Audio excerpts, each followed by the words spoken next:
Welcome back, everyone, to my sixth and final video reacting to the Napoleonic Wars series by Epic History TV. Now, these are not, as many of you have pointed out, the only videos that Epic History TV does on the Napoleonic Wars. This is just one particular series of videos that they have done. There are other ones, and we will get to those at some point. It won't be right away.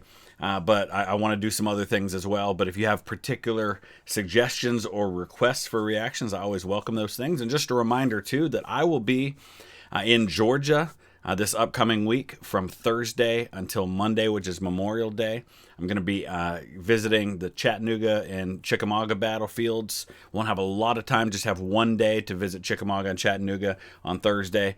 Because on Friday, I will be heading to Toccoa, Georgia, where I'm going to be touring the base where the guys from the 506th Parachute Infantry, we know as Band of Brothers, trained during World War II, as well as other units. I'm going to be helping with cleanup on Saturday on Currahee Mountain. On Sunday, I will be driving down to Andersonville. I'm going to be stopping at some places along the way, like General Longstreet's grave and others, and I'm going to be recording all of it. And we're going to do it a little differently. I'm actually going to record it as kind of a series, even though they're separate battlefields from separate time periods. I'm going to kind of record it as all one series and kind of chronicle my entire trip for you guys. So hope you enjoy that, and I'll be curious to get your thoughts on that format when I do it for those videos. Probably be at least 6 or 7 videos from that, if not more. I'm going to be joining JD from the History Underground, who is organizing the cleanup effort at Toccoa. And if you haven't already checked out his channel, I highly recommend it. If you enjoy my historic site videos, you will definitely enjoy his, and he's got a lot more of them. So let's go ahead and dive in. We're going to be talking about the Battle of Wagram today, which was an absolutely enormous battle that had just massive numbers of troops on both sides. It's, I think, probably the biggest battle that we will have looked at in this entire series. It certainly had the most casualties, incredible number of casualties at this. I don't know a lot about it, though, so I'm curious to see what they have to say about the build-up and then the battle itself. In May 1809, the Austrians had defeated Napoleon's army in the bloody Battle of Aspern. His enemies took heart. After years of French military dominance, it seemed the tide was turning at last. 3 weeks later, Pope Pius VII excommunicated Napoleon for annexing papal land. Another propaganda coup for his enemies. Was Napoleon even Catholic? I mean, I guess he probably was, at least nominally, but I don't imagine this was probably a very big deal to Napoleon. But in the wake of its victory, Austria hesitated, not sure whether to seek peace or continue the war, while Napoleon responded with a hurricane of activity. He summoned reinforcements to join him near Vienna, the Army of Italy under his stepson Eugène de Beauharnais, and 11th Corps under Marshal Marmont, who'd together driven Archduke John's Austrian army out of North Italy, as well as Marshal Bernadotte's Saxon 9th Corps. Napoleon's army grew from 90,000 to a massive 164,000 men and 544 guns. Wrap your mind around those numbers for a minute. You know, at least for us Americans studying the American Civil War, there was never an army of that size in the field anywhere.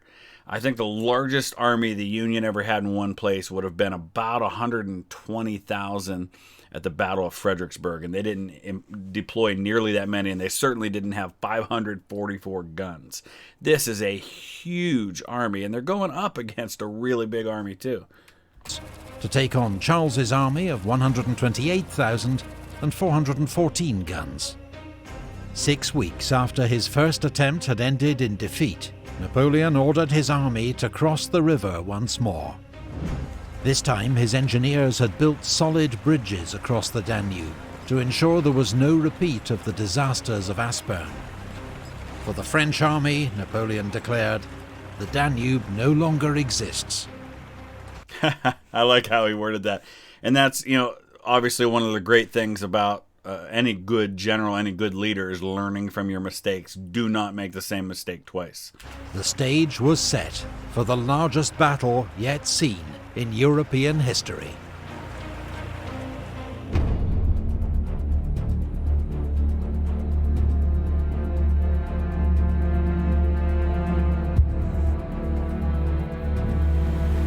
On the evening of the 4th of July, in heavy rain, the French began crossing from the island of Lobau, not towards the devastated villages of Aspern and Essling, but east towards Gross Enzersdorf, which was soon ablaze from French shells. Archduke Charles had left only a small advance guard to delay the French. By dawn, General Massena's 4th Corps and Oudinot's 2nd Corps were driving those troops back, winning space for the French army to deploy. And this is his first big mistake by the Austrians. You've got Napoleon on this island right here where he's got to cross water, and you've got an opportunity to pin him in right there, especially with as massive a force as he has, and you know you're outnumbered. Keep him bottled up there. Keep his numbers from becoming an advantage. Don't give him all this open ground to deploy this massive army. At 1 p.m, Napoleon was ready to begin his advance across 6 miles of flat cornfields towards the main Austrian position. So he's holding behind this river here, so I can see now what his thought was. Maybe he couldn't get his army up there in time. Known as the Wagram, 100 meters behind the Russbach stream. As General Lasalle's light cavalry and Massena's 4th Corps swung left to guard the flank, Oudinot's 2nd Corps and Davout's 3rd Corps advanced towards the Wagram. Bernadotte's Saxon Corps and Eugene's Army of Italy filled the centre. At 6 p.m, unsure of the enemy's strength, Napoleon ordered a full-scale assault against the Wagram Plateau. But his troops met determined Austrian resistance along the line. You can already see by dusk why this is going to be such a bloody battle. You've got a massive frontal assault against a elevated position going across water, huge armies involved. This is all a recipe for a bloodbath. The Saxon 9th Corps had pushed into the village of Deutsch Wagram. The Saxon infantry wore white uniforms, like the Austrians, and as darkness fell, were mistaken for the enemy and fired on by friendly units. The Saxons panicked and fled with heavy losses. Not a good start. Napoleon's attempt at a quick breakthrough had failed. That night, both armies slept in the open, while Charles and Napoleon planned their next moves.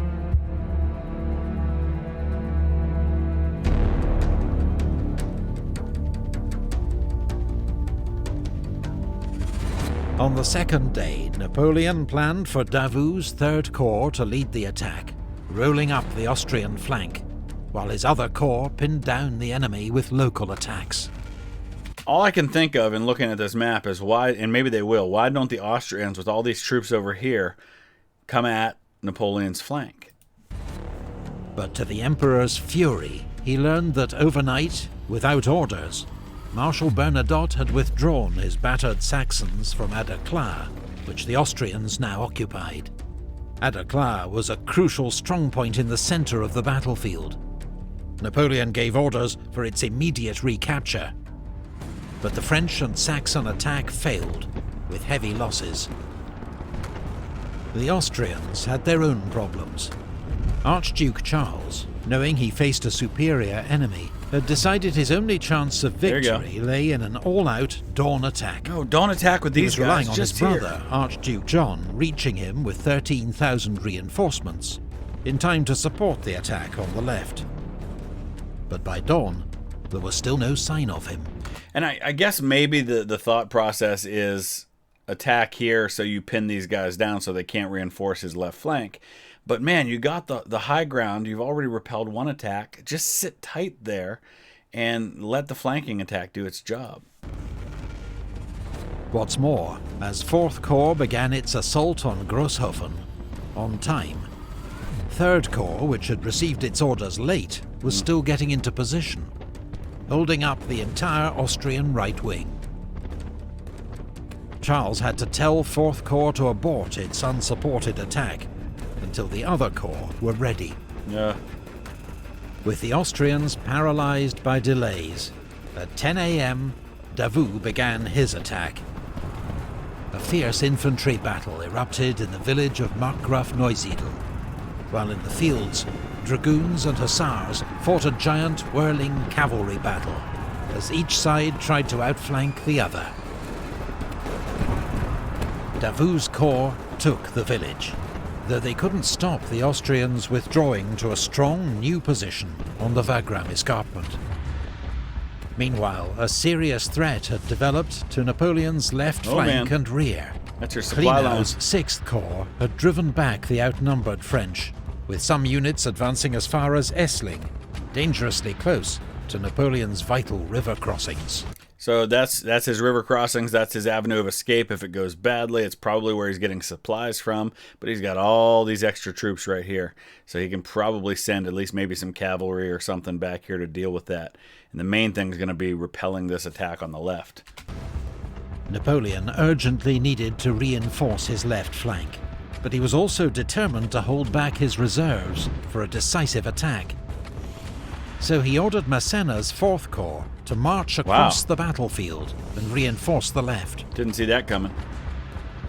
A huge redeployment like this, right in front of the enemy, was high risk. So Marshal Bessières was ordered to lead a cavalry attack straight against the enemy centre. Wow. Casualties were high. Even Marshal Bessières had his horse killed under him, to the alarm of his men. But the enemy was kept busy, while 4th Corps completed its redeployment and forced Klenau's corps to fall back. Yeah, so that's a pretty gutsy call by Napoleon. It's kind of one of those high-risk, high-reward type things. Honestly, so far in watching this, I'm not getting the feel like this is a brilliant victory in the making for Napoleon, but obviously it ends up that way. But it just, it doesn't feel like Napoleon's finest hour so far.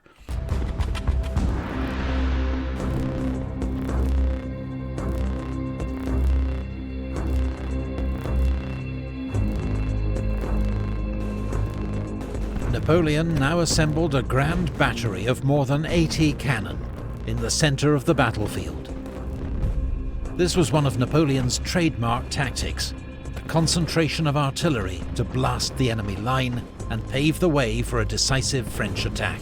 And that's something that he did better than anybody, as they said. And, a lot of people wouldn't deploy their artillery that far forward for fear of losing artillery, because artillery was such a precious commodity. But you got 544 guns, you can risk putting 80 up on the front lines to support your infantry attack. The Grand Battery fired an estimated 15,000 rounds, setting light to the cornfields. Around 1 PM, Napoleon ordered a general attack. That's about 200 rounds a gun. As Davout continued to batter at the enemy flank, 4th Corps would advance on the left, 2nd Corps on the right.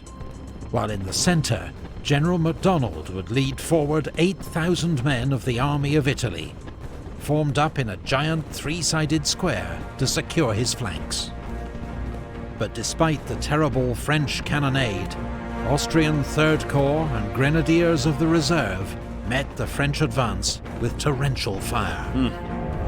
MacDonald's giant square was cut to pieces, its men mowed down en masse by cannon fire, and the attack stalled. But the Austrian army, battered by relentless French attacks, was near breaking point.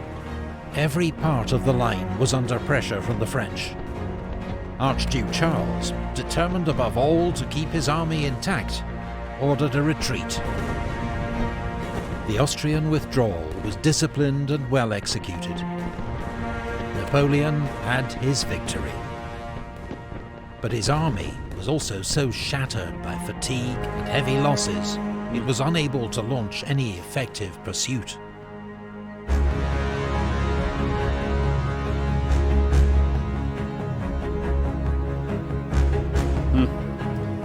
can see Napoleon has great respect for the fighting prowess of the Austrian army with a comment like that.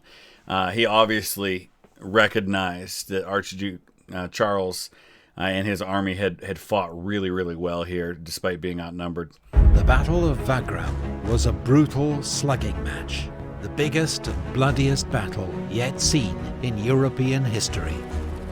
Look at these French numbers. victory came at unprecedented cost. An estimated 37,500 casualties against 41,500 Austrian. 4 days later, French troops caught up with the retreating Austrians at Znaim. As the fighting escalated, Charles knew he could not withstand the French a second time, and asked for a ceasefire. But he had not consulted his older brother, Emperor Francis, who was furious when he heard the news, not least because long-awaited British support was finally on the way. 3 weeks after the Battle of Znaim, the largest amphibious force Britain had ever assembled, 35 ships of the line and 39,000 troops, landed at Walcheren Island on the Scheldt estuary. Its aim was to destroy French shipping and naval stores. But following the successful bombardment and capture of Vlissingen, British commanders let the initiative slip from their grasp. Their force was bottled up by French troops on the marshy Dutch coast, where it was decimated by fever and dysentery. About 4,000 died. Jeez. Many more became permanent invalids. The survivors were evacuated back to England in December. Emperor Francis, informed of the British debacle and persuaded by his generals that Austria couldn't fight on, made peace with Napoleon. In October, Austria signed the Treaty of Schönbrunn, giving up territory to the French Empire, Bavaria, Saxony, the Duchy of Warsaw, and Russia. In total, the Austrian Empire was stripped of 3.5 million subjects, forced to pay an indemnity, limit its army to 150,000 men, and join Napoleon's continental system, which meant ending all trade with British ships and merchants. Archduke Charles, meanwhile, one of Napoleon's more skilled opponents, had fallen out so bitterly with his brother, Emperor Francis, that he never held active command again. Wow. Napoleon had won another crushing victory. Probably his last But one, there though. were worrying signs for the French emperor. His enemies were learning, while he would increasingly have to rely on young conscripts to fill the gaps left by veterans killed or wounded on campaign. You can only fight so many of these battles before you run out of men. And people get weary of it. People get tired of it. And you can only defeat enemies one at a time so many times before they finally figure out that they've got to do it all together. And that's what eventually you're going to see happen. And I think this is probably about Napoleon's high water mark, because it's all downhill from here. You've got Russia coming up and the disaster that was, and that basically destroys what's left of Napoleon's army. Then, of course, you have Napoleon being exiled twice. So this is about as good as it gets for him. Few could have guessed in 1809, but Napoleon had just fought his last victorious campaign. If you'd like to learn more about Napoleon's major battles or campaigns, our sponsor, Osprey Publishing, has nearly 200 titles on the Napoleonic Wars. And Osprey's fantastic. I have some of their books. I used to get them when I would do miniature wargaming. Great stuff. Definitely check those out. The link's in the description below if you want to watch this entire series unedited without my commentary. Definitely go over and check out Epic History TV. They've got a lot of fantastic stuff. It's well worth your time to check it all out. Let me know your thoughts about where you'd like to see us go next. Consider becoming a patron so you can support this channel. All the money from Patreon goes directly to supporting my travel to historic sites to bring you those videos of that content, which you will see next week from my trip to Georgia. Thanks for watching. We'll see you again soon.